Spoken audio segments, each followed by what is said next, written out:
감사합니다. 우리 옆사람하고 인사합시다. 일어납시다. 이렇게 일어나겠습니다. 주의 교회로 일어납시다. 할렐루야. 오늘은 하나님은 사람의 중심을 보신다라고 하는 제목으로 우리 하나님 말씀을 나누도록 하겠습니다. 이제 우리 주만나 이 사무엘상 16장에 들어서게 되면서 이제 다윗을 이제 묵상하게 되어져 있습니다. 다윗은 예수님 다음으로 성경에 가장 많이 기록된 사람 중에 한 사람입니다. 성경은 수많은 인물들이 등장을 해요. 수많은 스토리가 있고 그 중에 가장 많은 분량을 차지하는 것은 예수님이시고 그 다음에 한 인물로서 가장 많은 기록을 남기고 있는 것이 바로 여러분 다윗입니다. 교회를 다니는 분들 치고 다윗을 모르는 사람은 없을 거예요. 아브라함과 다윗의 자손 예수 그리스도의 세계라. 예수님 우리가 믿는 사람들은 아브라함, 다윗 또 다윗에 대해서도 이제 많이 여러분 들으셨고 아셨을 텐데 이번 또 우리 큐티를 통해서 이 다윗을 조금 더 우리가 깊숙이 우리가 말씀을 통해서 알아가는, 그래서 고기도 이렇게 씹을수록 맛이 있다 그러듯이 말씀도 이렇게 되새길수록 거기에 깊은 은혜가 여러분 묻어 나옵니다. 나는 이제 어느 정도 알고 있으니까 이 정도면 됐지 이렇게 생각하지 마시고 우리 주님께서 조금 더 깊은 은혜 가운데 우리를 이끌어 주시도록 말씀을 열어놓고 성령의 도움을 받아가면서 하나님 말씀을 접하면 이 말씀을 통해서 우리에게 언제나 하나님께서는 새로운 은혜를 주실 줄 믿습니다. 다윗은 구약 성경에서요 800번 넘게 등장합니다. 또 신약에 있어서도 50번이 넘는 만큼 이렇게 인용이 많이 여러분 되어지고 있어요. 거대한 그 성경의 역사 속에서 가장 넓은 자리를 차지하고 있는 게 다윗의 스토리인데, 저는 다른 말씀 다 이렇게 참 귀하지만 사도행전 13장 22절에 나온 말씀이 다윗의 인생 전체를 탁 요약해 주는 말씀이다. 하나님이 다윗을 어떻게 생각하셨는지 이렇게 나타내 주는 말씀인데 한번 보실까요? 다윗을 왕으로 세우시고 증언하여 이르시되 내가 이새의 아들 다윗을 만나니 내 마음에 맞는 사람이라 내 뜻을 다 이루리라 하시더니, 다윗을 뭐라고 표현하고 있어요? 내 마음에 맞는 사람이라, 내 마음에 합한 사람이라. 그러니까 하나님께서 다윗을 평가할 때 이 다윗이 내 마음에 맞는 사람, 내 마음에 합한 사람이다. 이게 하나님의 여러분 평가예요. 하나님께서 아브라함에게는 나의 벗이라 이렇게 칭하셨어요. 그런데 다윗에게는 내 마음에 합한 자다 이렇게 이야기를 하고 있습니다. 다윗의 인생을 살펴보면 다윗의 인생도 참 굴곡이 많았어요. 하나님께로부터 기름 부음을 받고 또 왕이 되어져서 놀라운 통치를 이루어 갔지만 또 죄도 저지르고 잘못을 해서 어려움도 겪기도 하고 또 인생 노년에는 아들이 반란을 일으켜 가지고 많은 고생을 하기도 여러 번 했습니다. 참 힘겹고 어려운 그런 모습도 다윗에게 여러분 있었어요. 그렇지만 다윗을 한마디로 딱 말하면 하나님의 마음에 맞는 사람, 하나님의 마음에 합한 사람. 그래서 하나님의 구원의 역사에 한 획을 그은 그런 참 위대한 인물이다라고 하는 것을 여러분 알 수가 있습니다. 사람이 좋은 친구가 되려면 말이 통해야 되고 마음이 통해야 되고 더 나아가서 영이 통해야 됩니다. 말과 마음이 통하고 영이 통하면 아주 서로 좋은 친구가 될 수 있고 친밀한 여러분 사이가 되어질 수 있습니다. 하나님의 마음에 맞았다라고 하는 것은 하나님과 마음이 통하는 사람이 되었다라고 하는 것이죠. 이 말을 다른 말로 하면은 하나님과 아주 친밀했다, 친근하게 지냈다 이렇게 표현할 수 있습니다. 친하다는 게 뭐겠어요? 마음의 감정이나 생각을 빠르게 교환할 수 있다는 거예요. 하나님 마음을 알고 또 하나님도 다윗의 마음을 알고 서로 이렇게 마음이 통하는, 전능하신 하나님과 위대하신 하나님, 그 하나님과 죄인인 인간이 마음이 통했다. 서로 이렇게 말이 통하고 마음이 통했다라고 하는 것은 너무 여러분 놀라운 것이죠. 사람이 가까워지려면 이렇게 말도 통하고 마음이 통해야 되는데 늘 가까이 있다고 마음이 잘 통하는 건 아닌 것 같아요. 멀리 있다고 모르는 것도 아닌 것 같아요. 거리와도 상관이 없고 상황과도 상관이 없이 이렇게 마음이 통하게 되어지는, 마음이 이렇게 이어지게 되어지는, 참 그래서 상대방의 마음을 잘 느끼고 또 그것을 준행하는 그런 일에 다윗이 참 훌륭하게 하나님 앞에서 이렇게 살았던 인물이라고 하는 것을 볼 수 있습니다. 그러면 다윗이 하나님과 마음이 이렇게 합해지는, 하나님과 마음이 이렇게 맞는 사람이 되어졌을 때 무엇을 보고 이렇게 마음이 맞은 것인가? 특별히 두 가지 사건을 통해서 다윗이 하나님과 마음이 맞는 사람이구나 라고 하는 것을 우리가 알 수 있는데, 첫 번째는 뭐냐면 잃어버렸던 하나님의 법궤가 돌아올 때 전심으로 하나님 앞에서 예배했다는 것입니다. 이스라엘 백성에게 있어서 하나님의 법궤라고 하는 것은 하나님의 임재를 상징하는 거예요. 근데 그 법궤를 블레셋 사람들에게 빼앗겼다가 다시 되찾아서 돌아올 때 다윗이 얼마나 하나님 앞에서 기쁘게 춤을 추고 예배했는지 그 모습이 하나님 보시기에는 너무나 좋은 것이었습니다. 사무엘하 6장 14절에 보면은 다윗이 여호와 앞에서 힘을 다하여 춤을 추는데 그때 다윗이 배 에봇을 입었더라. 이 배 에봇을 입었다라고 하는 것은 좀 이게 정장 차림이기 때문에 그 춤을 추면서 예배하는 게 쉽지가 않거든요. 그런데 이 다윗이 힘을 다해서 하나님 앞에서 막 춤을 추는 거예요. 얼마나 마음이 좋았으면, 얼마나 마음이 막 기뻤으면은 하나님 앞에서 이렇게 막 춤을 추면서 좋아하는 거예요. 그 다윗은 얌전하게 예배드린 사람이 아니에요. 그냥 가만히 앉았다 있다 하는 사람이 아니라 하나님 앞에서 그냥 춤을 추고 하나님 앞에서 기뻐 뛰면서 즐거워하면서 하나님을 예배했다라고 하는 것이죠. 왜? 하나님이 함께 하신다는 거, 하나님이 지금 우리와 함께 하신다고 하는 것이 너무나 흥분이 되고 너무나 좋아서 기뻐서 그냥 하나님 앞에 그렇게 예배하는 거예요.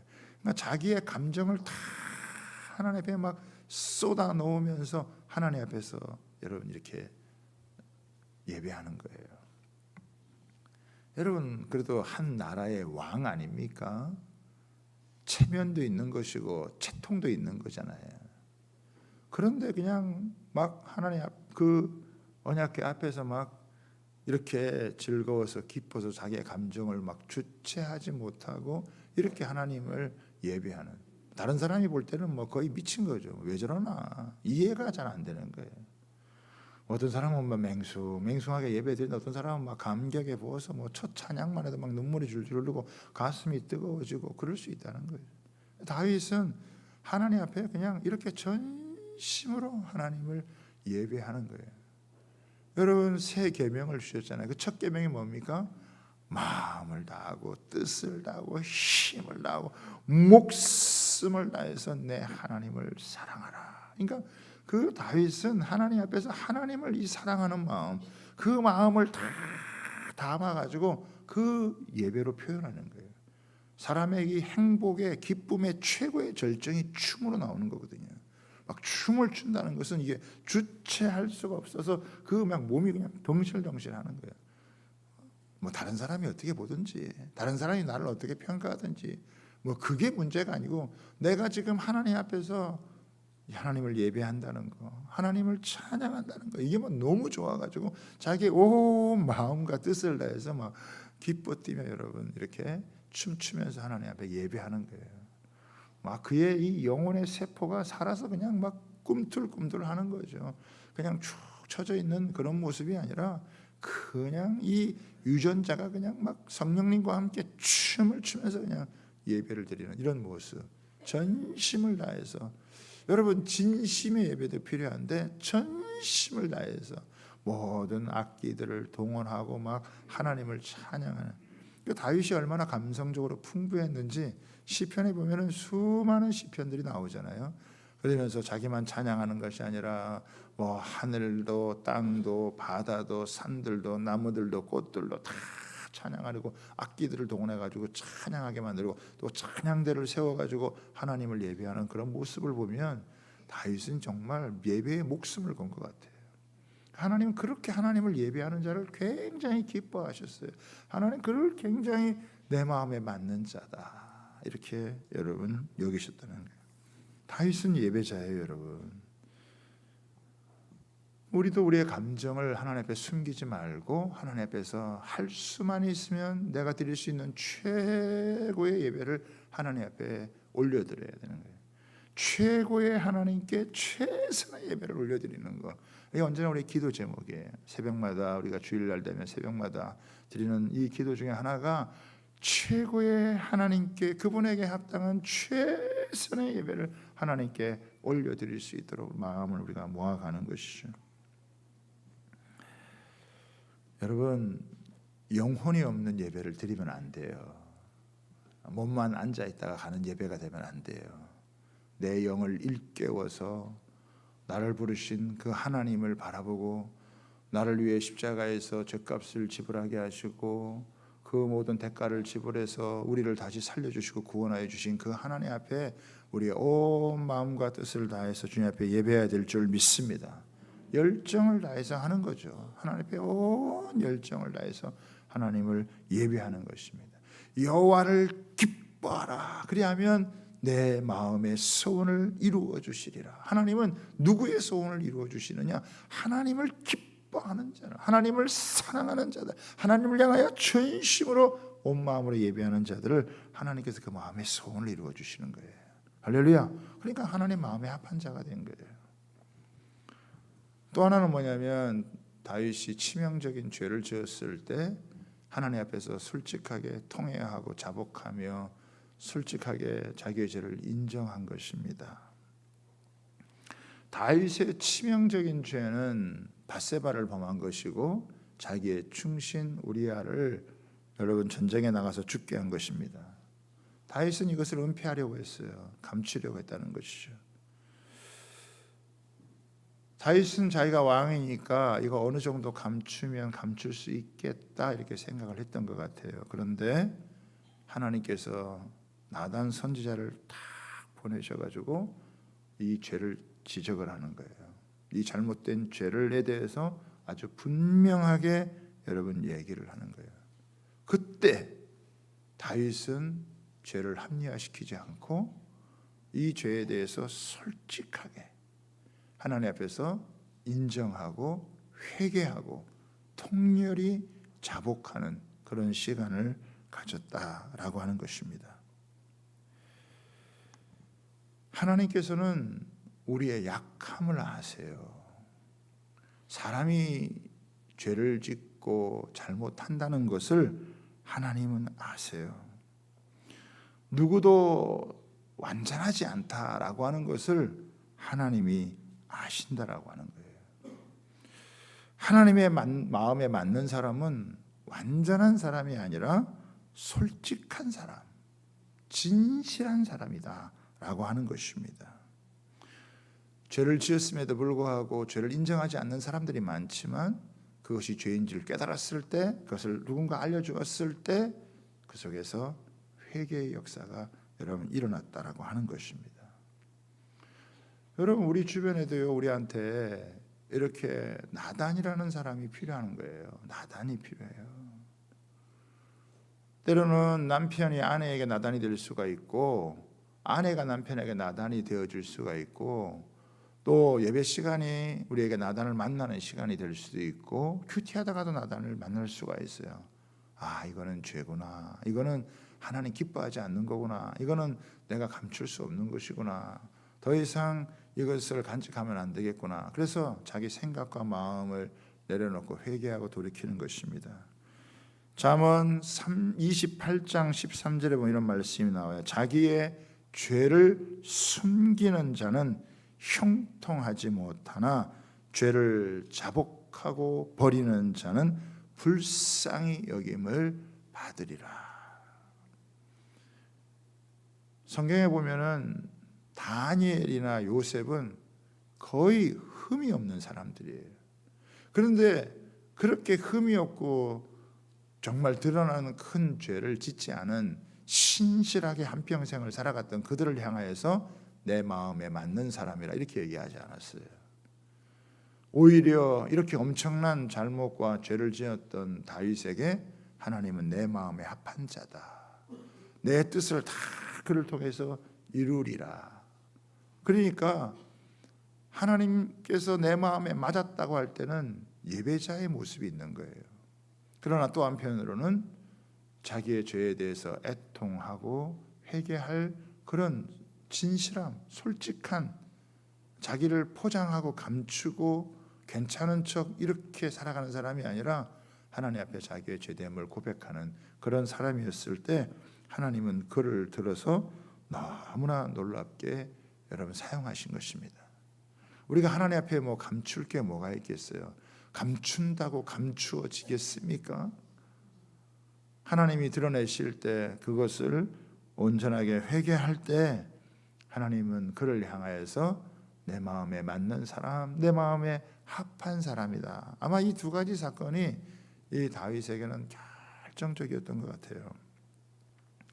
시편 51편 11절에 보면 이렇게 나옵니다. 나를 주 앞에서 쫓아내지 마시고 주의 성령을 내게 거두지 마옵소서.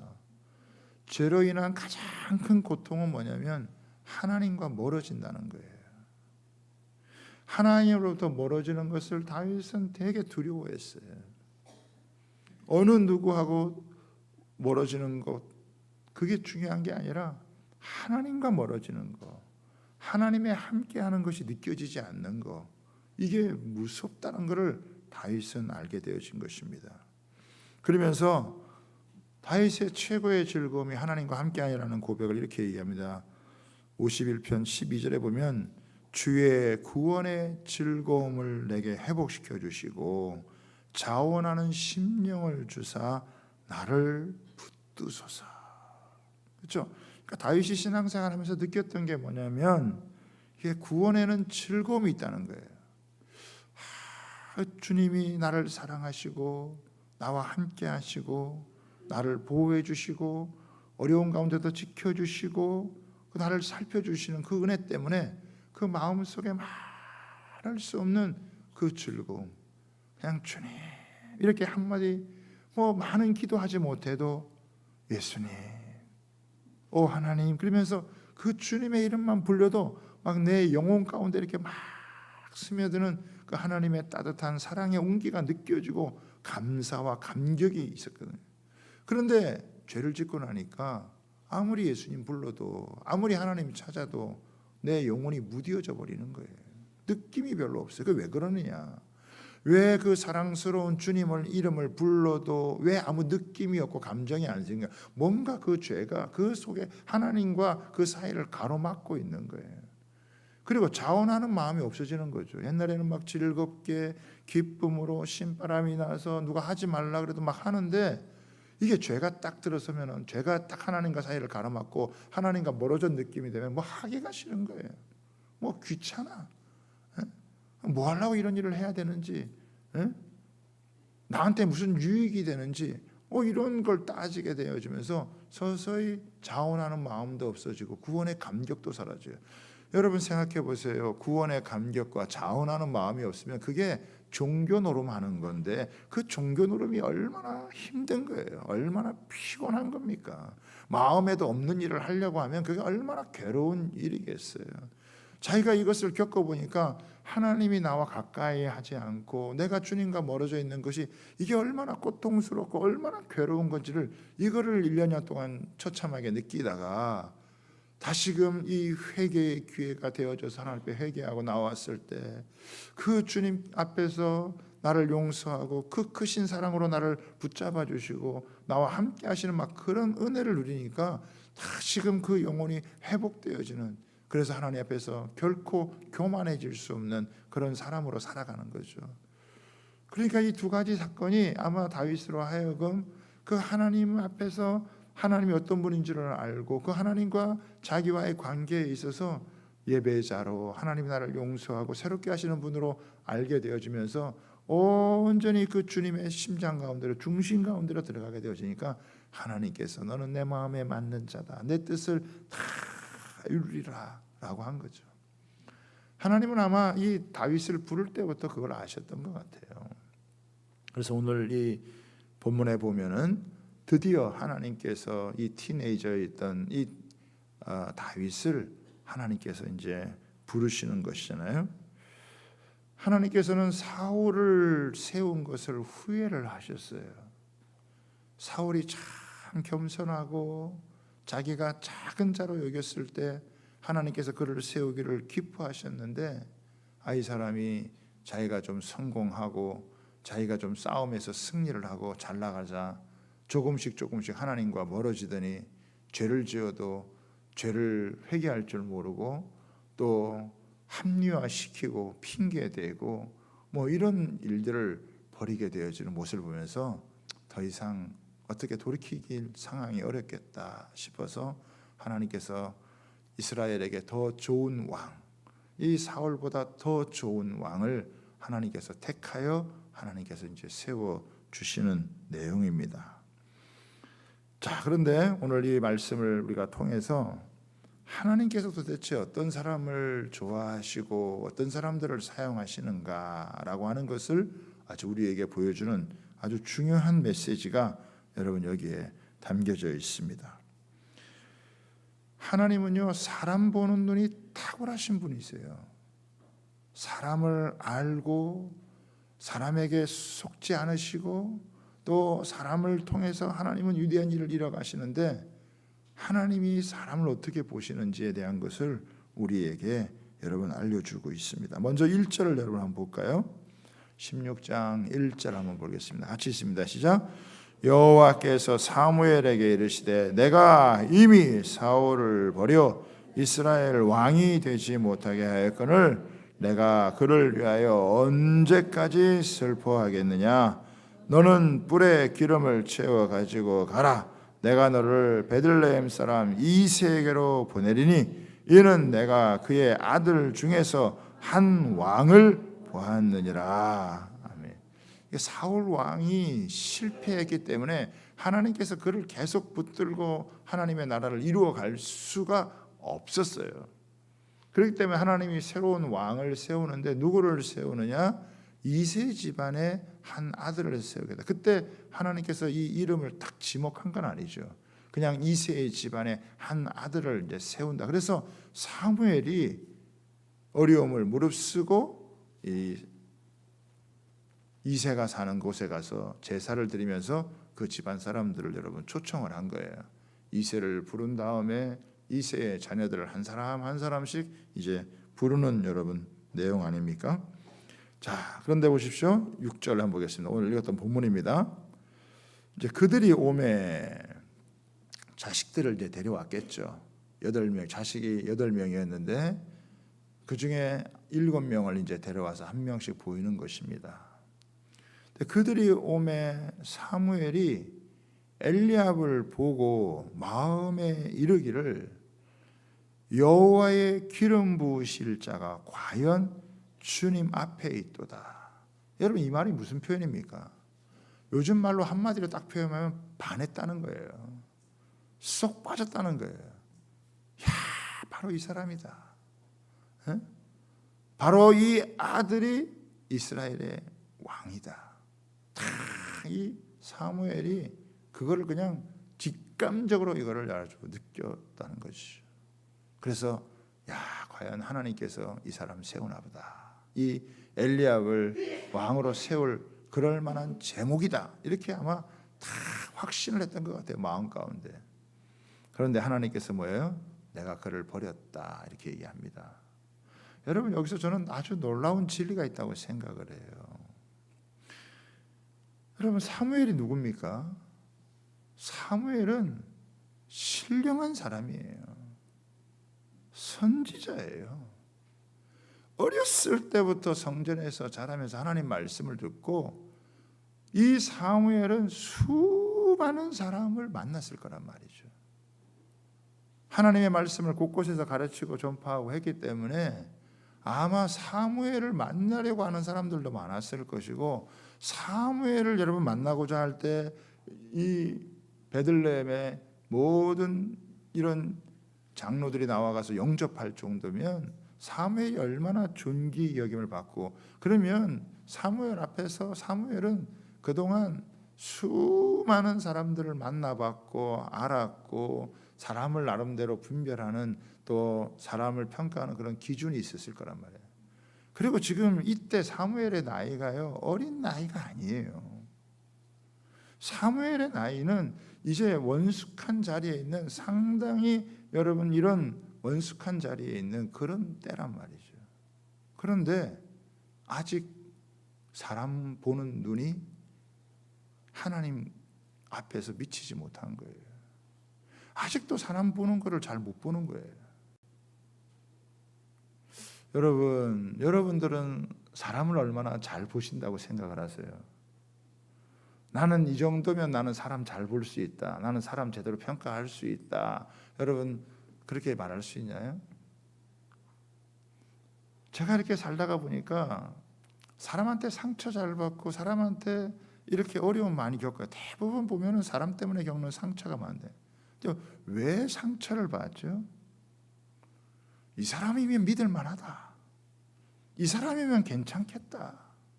이 사람이면 내가 진짜 믿고 신뢰할 만하다. 그런 사람들 때문에 그런 사람들이 등을 돌리고 그런 사람들이 배신의 칼을 꽂고 그것 때문에 상처가 많은 거예요. 그러지 않습니까?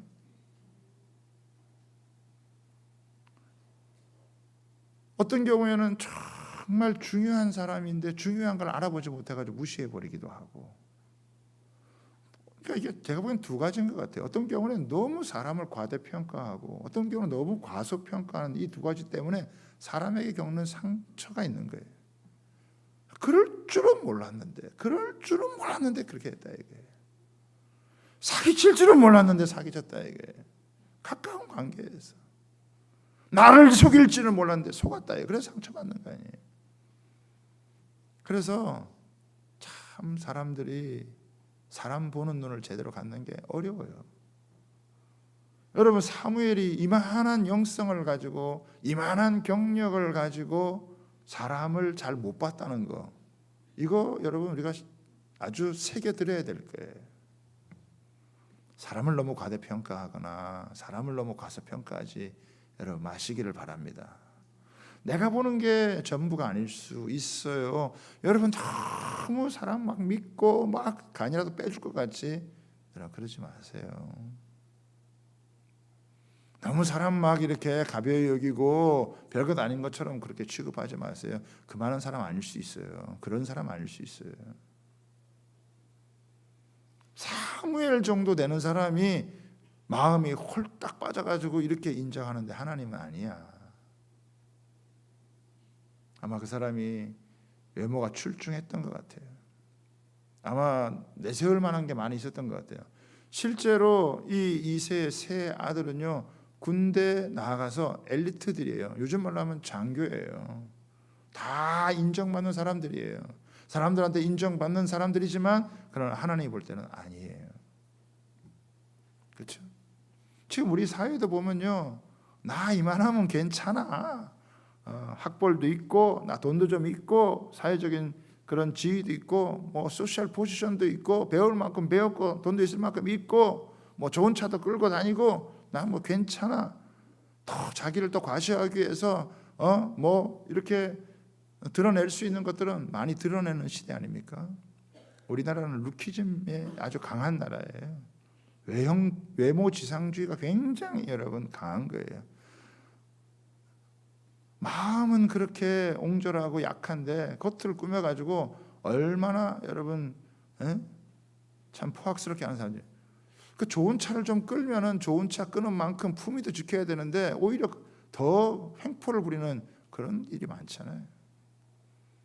아무리 뭐 겉으로 보기에 이렇게 잘나 보이고 해도 하나님 볼 때는 아니다. 왜? 하나님은 사람의 의모를 보지 않기 때문에 중심을 보기 때문에.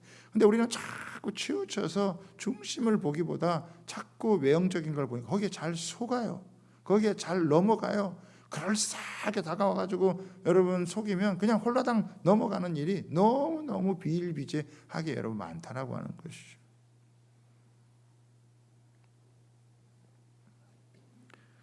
그리고 뭐 홀딱 반해가지고 이렇게 이야기를 자기의 마음이 뺏겨버렸는데 하나님께서는 그런 사람 아니야. 그리고 다 제꼈어요. 엘리압도 제끼고 아비나답도 제끼고 삼마도 제끼고 아들 7을 다 이렇게 했는데 없는 거예요. 분명히 하나님께서 이새의 집안에 그 아들들 중에 한 왕이 있다고 그랬는데 아무도 없는 거예요. 그래서 이 자식이 또 없냐 물어보니까 우리 아들 하나 있는데 저기 막내 아들을 저기 목동이라 양을 치고 있다고. 그러니까 사무엘이 그를 빨리 데려와라. 그를 데려오기 전까지는 내가 먹지 않겠다. 결국 왔어요. 와서 봤더니 어떻게 됐습니까? 12절 보십시오. 이에 사람을 보내어 그를 데려오매 그의 빛이 붉고 눈이 빼어나고 얼굴이 아름답더라. 하나님 외모를 잘 안 보시는데 또 여기에 또 외모를 기록하고 있어요. 그죠? 빛이 붉고 눈이 빼어나고 얼굴이 아름답더라. 여호와께서 이르시되 이가 크니 일어나 기름을 부으라 하시는지라. 그러니까 어떻게 보면 다윗은요 아무도 주목하진 사람이 아니에요. 아버지조차도 그를 주목하지 않았고 뭐 형들 뭐 이 다윗에 대해서는 아예 제껴놓은 것 같아요. 주변에서 누가 다윗을 인정하는 그런 사람이 여러분 아무도 없었어요. 그런데 누가 주목하고 있느냐? 하나님이 다윗을 주목하고 있는 거예요. 왜? 하나님을 향한 믿음을 갖고 있기 때문에. 하나님이 그를 주목하시고 때가 되니까 그 사람을 하나님께서 불러내시는 거예요. 여러분 나사렛의 처녀였던 마리아도 그렇게 주목받는 사람이 아니었지만 하나님이 주목하시는 거잖아요. 세상은 사람들의 주목받기 위해서 얼마나 애를 쓰는지 모르겠어요. 그런데 하나님 만왕의 왕 되시고 만주의 주가 되시고 온 세상을 통치하고 다스리는 하나님이 사람을 주목하고 사람을 찾는다는 것에 대해서 거기에 별로 마음을 기울이지 못하는 것 같아요. 또 사람들이 나에 대해서 이렇게 주목해 주지 못하는 것에 대해서 상처받는 사람들이 많은데요. 사람들이 좀 나를 몰라주면 어떻습니까? 사람들이 나를 정당하게 평가해 주지 않으면 어떻습니까? 하나님은 나를 아시고 하나님이 여러분 믿음을 가진 사람을 주목하신다는 사실을 여러분 믿으시기를 바랍니다. 아마 사람에게 좀 잘 보이려고 하는 그런 마음에 여러분 조금 더 보태가지고 하나님께 주목받으려고 하는 마음을 가졌더라면 아마 하나님께서 그 사람 가만두지 않으실 거예요. 그를 불러다가 13절에 같이 읽겠습니다. 시작. 사무엘이 기름 뿔병을 가져다가 그 형제 중에서 그에게 부었더니 이날 이후로 다윗이 여호와의 영에게 크게 감동이 되니라. 사무엘이 떠나서 라마로 가니라. 여기 보면요, 하나님께서 아무도 주목하지 않는 가운데 하나님께서 그를 주목하여 부르시고 사무엘에게 그것을 알게 하시고 여러분 기름을 부어요. 여기서 우리가 한 가지만 딱 단서를 잡아야 돼요. 중요한 단서를 잡을 수 있어요. 17장 한번 보시기 바랍니다. 17장 37절 우리 다음 시간에 또 한번 보겠는데요. 먼저 한번 우리 보도록 하겠습니다. 자, 같이 한번 읽겠습니다. 17장 37절입니다. 시작. 또 다윗이 이르되 여호와께서 나를 사자의 발톱과 곰의 발톱에서 건져내셨은즉 나를 이 블레셋 사람의 손에서도 건져내시리라. 사울이 다윗에게 이르되 가라, 여호와께서 너와 함께 계시기를 원하노라. 이 다윗의 신앙이 어떤 것인지를 딱 한마디로 보면요, 생활 신앙이에요. 생활 영성이라는 거예요. 자기의 생활과 신앙이 분리된 게 아니에요. 다윗은 하나님 앞에서 지금 양을 치니까 양을 지키기 위해서 때로는 사자가 오고 때로는 곰이 오면 그 사자와 곰과 맞서 싸우는데 그때 이 고백이 뭡니까? 하나님께서 나를 사자의 발톱과 곰의 발톱에서 나를 건져 주었다. 뭐예요? 자기 생활 속에서 하나님을 경험하는 거라 이거예요. 신앙생활은요, 예배당 안에서만 이루어지는 게 아니에요. 우리가 여기서 전심으로 하나님을 찬양하고 예배하는 거 너무 귀하고 세상 어느 거하고도 바꿀 수 없는 일이지만 그것보다 훨씬 더 중요한 일이 뭐냐? 내가 살아가는 내 삶의 현장에서 하나님이 나와 함께 하시고 내가 하나님과 함께 한다는 생활 영성, 생활 신앙으로 가는 거예요. 신앙생활이 생활 신앙으로 되어져 가지고 내 삶의 현장에서 누가 봐주든 안 봐주든, 아버지가 나를 인정하든 안 인정하든, 형들이 나를 인정하든 인정하지 않든지 간에 내 삶의 자리에서 하나님을 믿는 것이 특정한 장소에서 특정한 시간에만 이루어지는 것이 아니라 내 삶의 모든 순간, 내 삶의 가장 중요한 그 순간에 하나님이 나와 함께 하신다. 이거를요, 어렸을 때부터 터득해 가는 거예요. 우리 보통 그러잖아요. 뭐 고3 되면 뭐 하다가 뭐 바쁘니까 공부하다가 안 나와, 교회 안 나오고 뭐 1년 쉬었다가 대학 가면 교회 나온다. 그거 다 나가리예요, 나가리. 그러지 않아요? 진짜 필요할 때, 진짜 중요할 때 그때 하나님 믿어야 그 속에서 하나님 체험하는 것이지, 진짜 중요할 때는 안 하고 뭐 좀 괜찮아지면 교회 다녀보라 그러면 좀 더 잘 되면요 괜찮아, 내가 그래도 괜찮은 사람 되면 나 교회 나가도 나 이 정도면 괜찮아, 뻐기고 나온 사람, 그런 사람 필요 없어요. 교회 나올 필요 없다니까요. 생활 속에서 하나님이 없으면 안 됩니다. 생활 속에서 나는 주님이 함께 하셔야만 살 수 있는 사람입니다. 그리고 하나님이 내가 하나님을 의지했을 때 하나님이 나를 도와주시고 나와 함께하는 은혜의 체험이 있는 거예요. 그게 어린데도 불구하고 그런 체험이 있는 거예요. 하나님은요, 그런 사람 불러내세요. 그를 인정해서 사용하시는 거예요.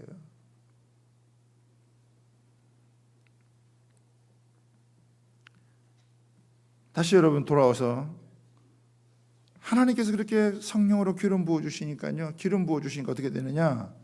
13절 다시 6장 16장 13절 다윗이 여호와의 영에 크게 감동이 되니라. 여러분, 하나님이 이렇게 기름 부어주시면요, 하나님의 영이 그를 움직여가는 거예요. 다윗이 뭐 내세울 게 아무것도 없지만 하나님의 영이 그를 사로잡을 때 그는 계속해서 여러분 하나님의 영광을 위해서 승리의 하나님의 사람이 되어지는 줄 믿으시기를 바랍니다. 자꾸 무슨 조건을 갖추고 이래야 되고 저래야 되고 이것도 있어야 되고 저것도 있어야 되고 그런 거 다 있어야 뭐 조금 도움이 되겠지만 결정적인 도움이 안 돼요. 그러나 아무것도 없지만 뭐 아버지도 인정해 주지 않고 주변에 아무도 인정해 주지 않지만 하나님이 그에게 영을 부어 주실 때 그 영에 감동되어지면 그 사람이 계속 세워져서 나중에는 결정적인 순간에 왕이 되어지고 그리고 하나님 나라를 건설하는 위대한 일꾼으로 쓰임 받는 줄 믿으시기를 바랍니다. 우리 잠언서 한 장 보고 여러분 마치도록 하겠는데요. 잠언 3장 5절 6절을 한번 보도록 하겠습니다. 잠언 3장 5절 6절입니다. 같이 있습니다. 시작. 너는 마음을 다하여 여호와를 신뢰하고 내 명철을 의지하지 말라. 너는 범사에 그를 인정하라. 그리하면 내 길을 지도하시리라. 여러분 지극히 작은 가나라도 범사의 주님을 인정해 보세요. 그러면 하나님께서 그 주님을 인정하는 그때마다 하나님께서 하나님의 영을 부어 주셔서 그 사람의 앞길을 인도하시고 그 사람의 모든 절망적인 상황도 여러분 이겨나가게 하는 승리의 은혜를 허락해 주실 줄 믿습니다. 사망 권세를 이기시고 부활하신 주님은 위대한 능력의 주님이시고 생명의 주님이시기 때문에 그런 사람 그냥 내버려 두지 아니하시고 그 영혼을 세우셔서 하나님의 영광이 드러날 수 있도록 그의 삶이 참으로 빛나도록 하나님 이끌어 주신다는 것을 믿으시기를 바랍니다. 외모가 아니에요. 외적인 조건이 아니에요. 돈이 아니에요. 무슨 학벌이 아닙니다. 갖고 있는 어떤 좋은 게 아니에요. 하나님의 영이 함께 할 때 우리 모두는 주님과 함께 부활의 능력으로 여러분 살아가는 가장 복된 사람이요 영광스러운 삶을 살게 될 줄 믿습니다. 이런 은혜가 우리 모든 성도들에게 있게 되기를 주님의 이름으로 부탁하고 축복합니다. 우리 시간 같이 한번